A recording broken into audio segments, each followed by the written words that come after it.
welcome everyone to another podcast of Think Space podcast by Think Calgary team. Yeah, Yeah. there we go. All right. Today we're gonna discuss about the move-up homes in Calgary, and I have a question for you, Dave, right here. What is a move-up home? Well, yeah, typically, we'll have, current owners of, say, a condo or like a starter home, something a little bit smaller, 1,000 to 1,200 square feet, usually in suburban areas, or the condo could literally be anywhere, suburb, downtown, whatever it is. But it's time to move up and get into a bigger home. Maybe you got a growing family, just different needs. You need a home office, like whatever it might be. That's kind of what people are going for, is those move up scenarios. And typically they will land people into suburbs, because then you can get a larger home, closer to 2,000, square feet or more, plus or minus, and that just gives them that next home that they can live in for, a longer term or a longer period with their family. Jeff, do you think like how many people are looking to move up into their move-up homes? Like, is there a considerable amount of people in Calgary? Yeah, to Dave's point there, it might be somebody who bought their first home as a single person. Now they got married, they want to have some kids or some pets in there. In terms of the percentage-wise, I'd probably say, maybe like 20 to 25% of people are looking to move up to the next stage in their life. Like I said, whether they're adding pets or adding to their family, they're deciding they want to have more space for their activities or their hobbies. There's lots of different reasons why people want to get into a larger, more upsized home, I guess.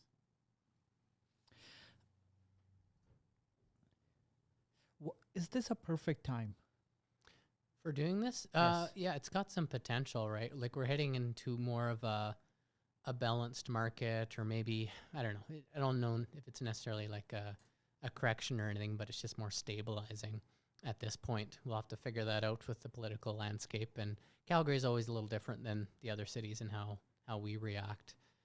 We're pretty affordable and stuff too, but if you think about it, if you're coming from, say, a $300,000 condo and you're looking for that, $600,000 or $700,000 home, even if the market corrects by about, say, 5% on that 300,000, like just saying, assuming that everything's sort of stabilizing across the board. And condos, sometimes they'll correct first versus homes. But if you're selling a smaller asset and then buying into a bigger one that's at a slight discount, it could be a good opportunity to get a better price point on that home, because before, in the hot market times, you're in bidding wars, right? And it's still happening to this day, but at least there's some more opportunity out there.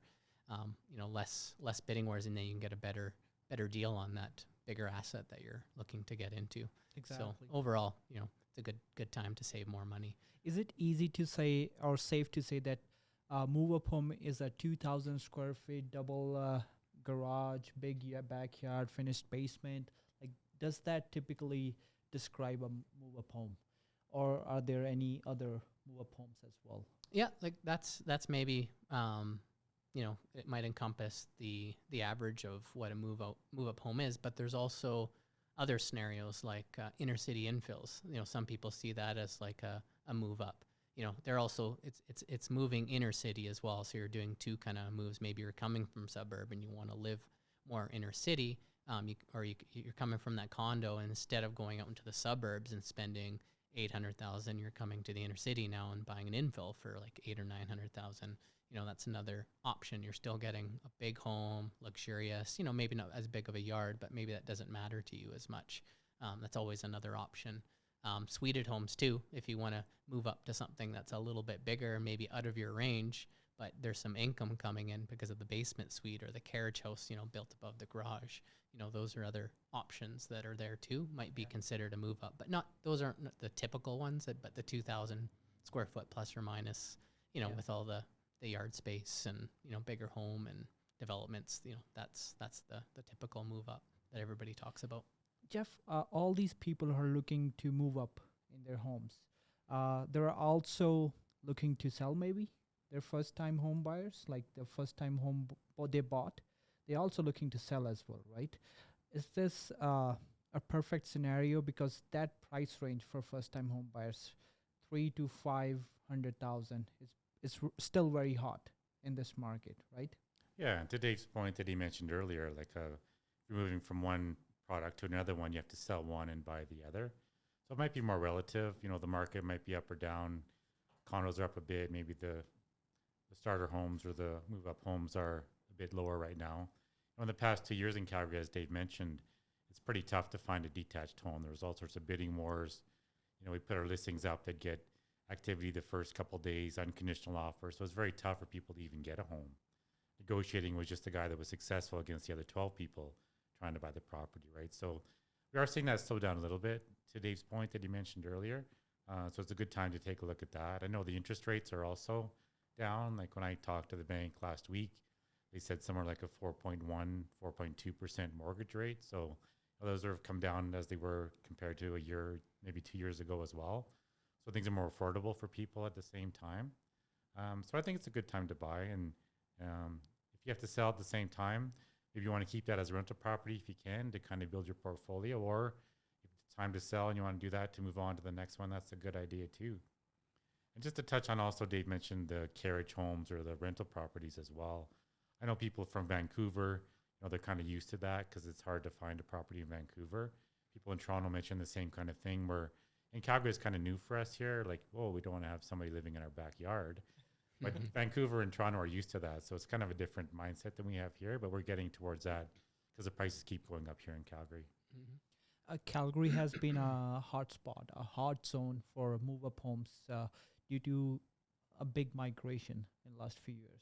Oh, for sure. How's the overall Calgary market overview is right now compared to the other cities? Yeah, so like benchmark prices, average prices, and just sort of as an overview. So our benchmark price, Jeff and I were talking about this earlier, and it's kind of like, I guess they take, say, that average home for a specific area. They kind of like come up with a price on what that would cost based on the sales, and then they kind of blanket that across the whole city and come up with a benchmark price.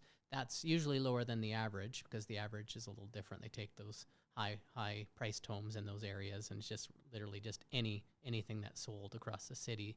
So benchmark will be $769, and then the average price is $839 for Calgary. But when you're looking at a year over year for the benchmark and for the average price, it's pretty close for what the increase has been. It was only like 4.11 and 4.66 respectively, but we saw an increase still. It's just because things have been slowing down a little bit and stabilizing a bit that we're not seeing those crazy like 10-20% increases year over year that we were seeing 2021 to 2024. Let's talk about the listings of detached homes in Calgary. In 2024 there were 1,220. In 2025 they almost double, right? What does that indicate, Jeff? Well, if you look at versus last year, that was kind of an odd year. 2024, even 2023, there were very few listings for sale. Like in an average year for detached, Dave and I were saying it's around 3,000, 3,500 at any time. That's more of a balanced market where you can take a look, you can find the right property. It's not a big rush to get into something. So the fact that it's doubled, it's 100% more than last year is a bit deceiving. We're still a bit below an average balanced market that we like to see in Calgary. So yes, the numbers did go up quite a bit, but they still have a bit more room to go before we see a fully balanced market here in Calgary. So still lots of, there's more selection now for people. The bidding wars are slowing down a bit. I think we're at 2.5 or 2.1 months of supply. I think there's around 25 days to sell a home right now. So, it's a good time to buy. It's not the best time to buy, but it's still, if you're looking for a place to move up and, it's a long-term thing for your family, it's always a good time to do that if you can find the right property in the right area. I like to just point out something. Did it take you 25 days to sell your Queensland listing? No, it did not, actually. Just 3 days. And that's what the right pricing strategy and marketing does. Still in this market where it takes 25 days, Jeff is selling in 3 days. So that's pretty good. We have a pretty good process that Dave and yourself put together, right? We do all the videos, we get all the marketing out. We make sure we talk with our clients about how to make it look amazing when people walk in, like it's their home. So putting all that stuff together with a pretty good strategy and a good pricing plan in place. And yeah, we're successful selling our properties. Our clients are very happy. You know, the one that you're talking about, they'd already purchased a place. So there's a bit of pressure on them to get it done in 60 days. So we priced it, you know, where we thought it should be. It sold above asking. They were very happy with that. And we got a quick deal done at the market rate, and the buyers and the sellers are both happy. So yeah, Perfect. it's a good one. Congratulations. Good Question for you, Dave. Yep. The sales have come down 10% year to year compared to 24. Yep. Does that mean there are more options? Prices have come down. Like, what's the importance of that? Well, it's probably just a little bit of the uncertainty around, you know, the market, and just with, you know, tariffs and the political landscape, you know, change of government potentially, all that kind of stuff. So there's a, you know, with, you know, a few factors, of course, that'll, you know, bring down sales, but 10% is really not that much when you think about the big scheme of things. Even though we're up 100% in terms of our listing inventory, you know, sales are only down, you know, 10%. That's not drastic. It's not like we're down 50% or something more extreme. It's, you know, it's good to see, you know, that Calgary is still pretty steady in terms of the amount of sales, because the sales numbers that we're comparing against when we're doing a year by year type of scenario, like it's still, you know, above all the averages for the amount of sales that we get. Yeah. You know, it's surprising to see. Personally for me, a lot of my buyers right now who are working in the with me right now, they are moving from Toronto and Vancouver.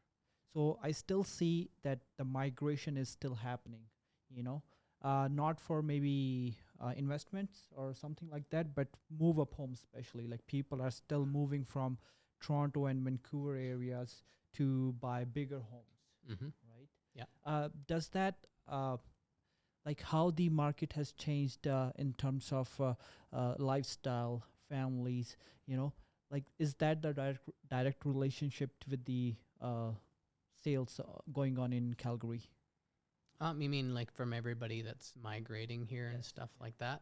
In terms of the sales, yeah, like there's still lots of it happening. Like you have some, I have clients, literally, I'm working with 3 at the moment. You know, there's definitely a lot of migration happening. Maybe not as heavy as it was in the previous years, but still heavier than the long-term averages as well. So we're still getting a lot of that, because Calgary is still affordable when you compare it to the big cities. Like I know the big cities are correcting and everything, but it doesn't mean that people aren't moving over here still. It's not like major corrections happening, but it's, you know, it's big enough where it's attractive. I know Edmonton's becoming more attractive too to some investors, because it is cheaper over there, and same with some of the smaller areas. You know, it could be like Medicine Hat, Red Deer, you know, just for, you know, some examples, like they're a lot cheaper versus like, say, rents you can get. You can typically make properties maybe cash flow a little bit easier over there as well. But yeah, still a lot of people just moving just to live in Calgary, because you have to choose the city you want to live in. Do you want to live in Edmonton or do you want to live in Calgary? So I find a lot of people want to move to Calgary, and they even say that. It's like, yeah, our number one choice is Calgary. Yeah. You got to pay a little bit more to live there, but it's way cheaper than like, say, Vancouver or Toronto. Absolutely. Yeah. Absolutely.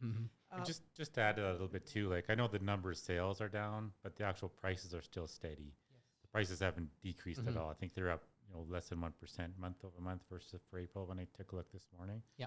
So even though there's less activity, the prices are still the same. So if you're a buyer, maybe you don't really care about the activity, more about what the prices are and the trend for that people want to take a look at. Yeah. Definitely. I think it's a right opportunity to sell high and buy smart, you know, because a lot of first-time home buyers are still out there looking for homes, you know, and this is a good time frame to sell your smaller spaces. You know, it gives you more options in the market to buy from a different kind of homes available in the market. You don't have to bidding war, maybe skip property inspection like we discussed earlier, you know, and so yeah, it's a really good time to sell high and buy smart. But why Calgary and surrounding areas are still top choices for move-up homes? So we're thinking in terms of, like again, affordability, because, you know, you might look at some benchmarks in like Vancouver and Toronto. They're like 1.2 million and 1.13 million. Like that's pretty high for a benchmark. It's much higher than, than Calgary for the average. Like, just some people wouldn't be able to afford that based on their income levels. So, yeah, that's where Calgary is definitely, you know, a positive in terms of, you know, where people want to go. But there's more than that. Like, we got like the tech, energy, film, logistics, all the different sectors that are here and booming. The provincial tax that we have, the sales tax. So we don't have that. So essentially, we just have the GST instead of the PST that some of these other provinces might have. So that can be attractive. We have, again, the population growth that we have. So that's, you know, that's a good thing, just keeping the market going and stable. And yeah, it's just, If somebody cannot afford still a move up home in Calgary, Yeah. what do you advise him? Like to buy in nearby communities like Adrie, Yeah. Chestermere, Cochrane, Okotoks, High River. yeah, those are definitely more affordable neighborhoods. You can kind of get the same home just a little further out, but it's really not that bad. It's like maybe another 10 minutes, I think, from edge to edge of like some of these places in Calgary. So yeah, it's not too far away, and you get more affordable homes. You know, the commute, like I said, commutes aren't that bad. Just depending, unless you're working from home, then it really doesn't matter, right? Then people might move to acreages at that point, but you still get good schools, you get larger lots, more family friendly. Just that's kind of what you're getting in those outer communities. Yeah, that's right. If you look at Calgary versus Toronto and Vancouver, you said the average price is 1.2 versus Calgary was, I think you said 770. So if you're looking at financing, it's about 4.2 times your earnings is how much mortgage you can get, right? So in Calgary, it's a lot more affordable than Toronto and Vancouver. So until that kind of changes, it gets closer together, we're still going to see migration here. And to Dave's point, a lot of stuff happening here with the tech sector. Energy is always strong, lots of film stuff going on. Our land transfer tax is almost zero compared to those other provinces as well. So there's lots of good reasons to come here. I wouldn't necessarily recommend you move to an outlying area just because the house is a bit cheaper there. It's promote your lifestyle. You want to be close to work. There's a lot of different factors involved in that. So if they can't afford it today, maybe get on a savings plan. There's lots of government programs out there. They can start those to get involved with that. So I wouldn't necessarily say, even though the outside areas are a bit more affordable, that maybe you'd look at those. It's more about lifestyle and the rest of it for me when I'm talking with my friends and family. If a buyer comes in right now and asks, hey, I want to buy a move up home, like we described, a 2,000 square feet home and everything that we discussed, but he still has a house to sell, what would be the first advice? Well, it's a few options they can look at there, right? So the first thing you want to do is to understand kind of where they're at today. If they have a townhouse or condo, how much is paid off? What's their financial situation? Can they afford to carry two properties if that is the case? Can they talk to their bank? There's something called bridge financing. If you have a firm deal on your property, the bridge will carry you for a month or two on the new one until it closes. So you just got to kind of understand what the situation of the people are and kind of what they have today versus what they're looking to set up. And then, you can advise them based on what those are and get them the best property they can at that time. Yeah, and they could have a preference too. Like, I've had a few clients, they're like, oh, I don't even want to live in my home when it's being sold. So it's guaranteed that they want that bridge kind of scenario, or maybe they have a different financing set up temporarily, move over to the new home, list it, stage it, do whatever you need to do, and you get it sold. And then it's just easier for everybody in that scenario. Not everybody can do that, but that does come up from time to time. For sure. It's a big hassle selling your house. I sold mine a few years ago, and I, working with clients, like, come on, what's the problem? Get the showing. But when it's your own property, you got to have it clean every day. You got to make your bed. There's no dishes. It's a lot. Not that I don't do a lot of that already, but, it's a lot to have it show ready every time. So to Dave's point, some people might want to buy a place and get theirs kind of staged and clean and ready to go. Yeah. That's what the people in Queensland did. They had it staged properly. They went away for 2 weeks and came back to a sold property. So lots of different options there that people want to look at, not necessarily, you have kids, young kids and dogs and all the rest of it. It's hard to have a property ready to show and then get the best value you can for it. Exactly. And how important the timing is when you're selling a house and buying a house at the same time. Yeah, well, I try to recommend people to, sell during like a typical, high trend. That's a good time for selling. That's usually at the beginning of the year.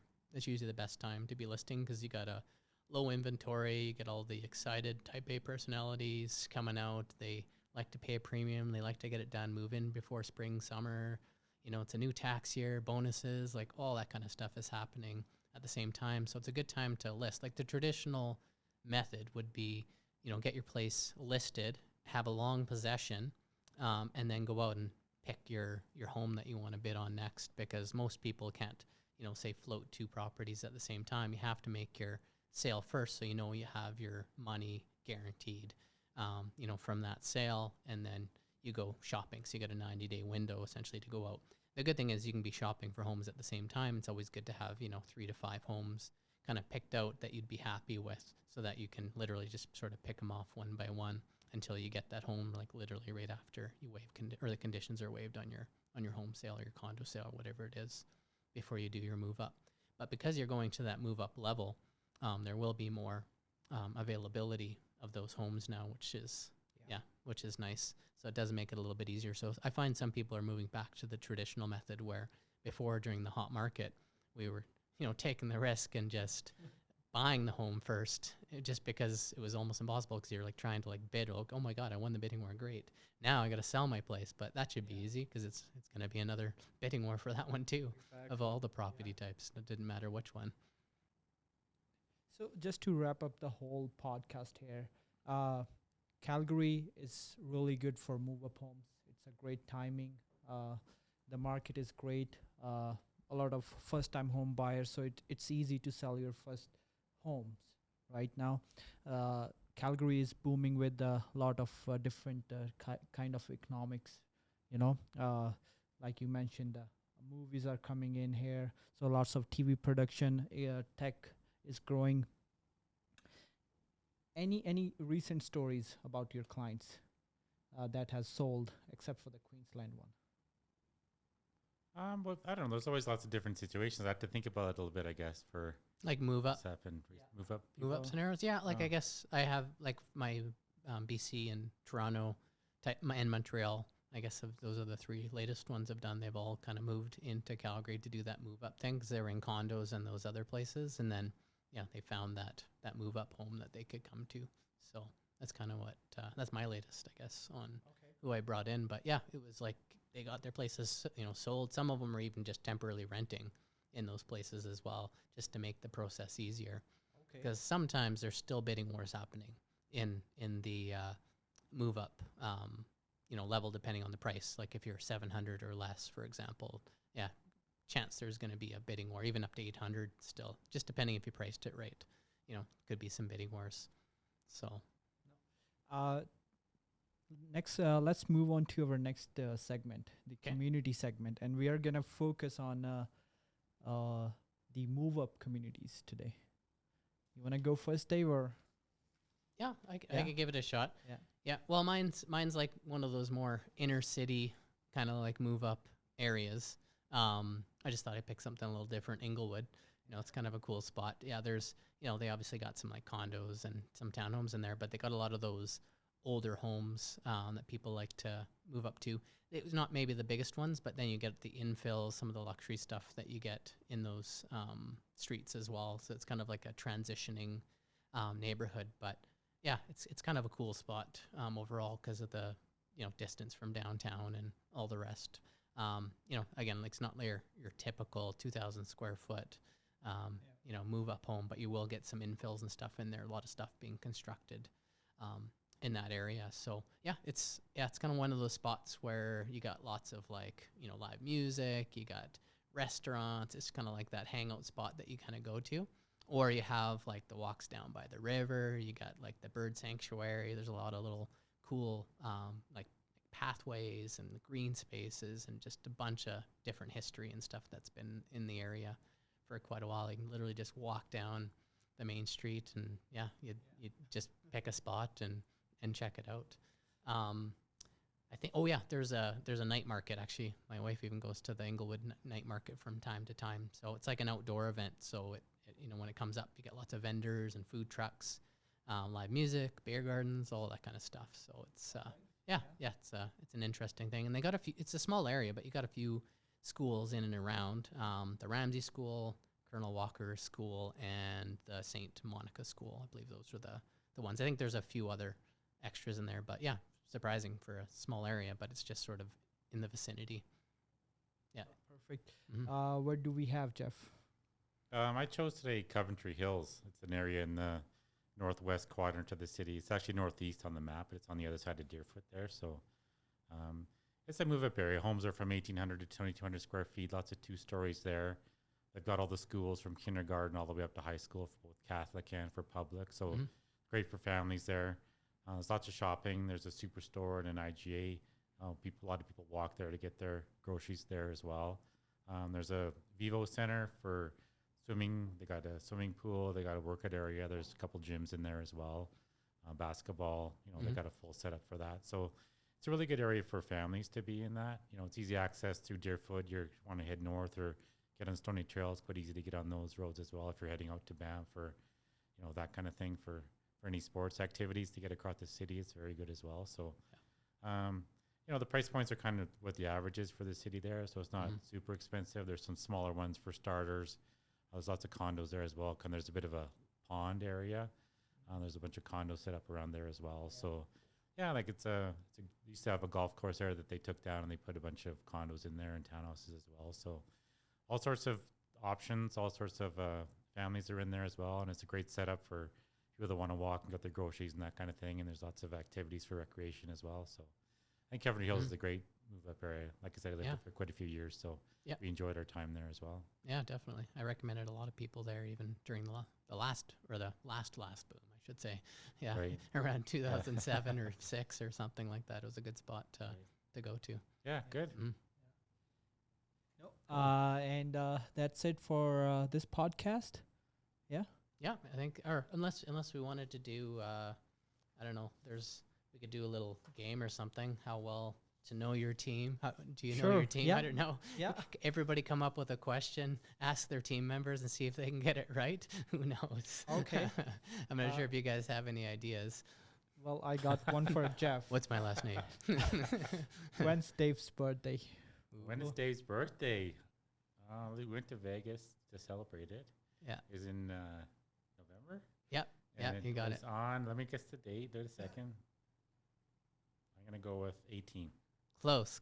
It was 12. Yeah. Okay, Yeah, darn. No, we got it right. Way Yeah. too many drinks. I forgot the No, date. no, exactly. Yeah, that was pretty close. Yeah. Any question, Dave, you have? I was trying to think of something that would be sneaky, but I'm like, everybody knows where I live.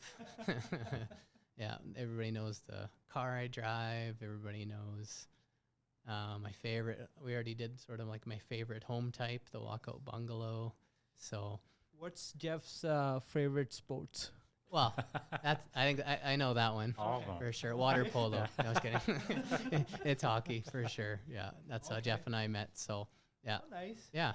I didn't know that, Mm-hmm. but we'll talk about your meetup story in the next podcast. Yeah, For for sure. sure. Okay. Yeah, he And- cross-checked me in the head, I think, something like that. Like, hey, man. All right. Again, thank you for watching, guys. Thank you, Jeff and Dave, again. And we'll see you guys at the next podcast. Bye. Thanks, Apram.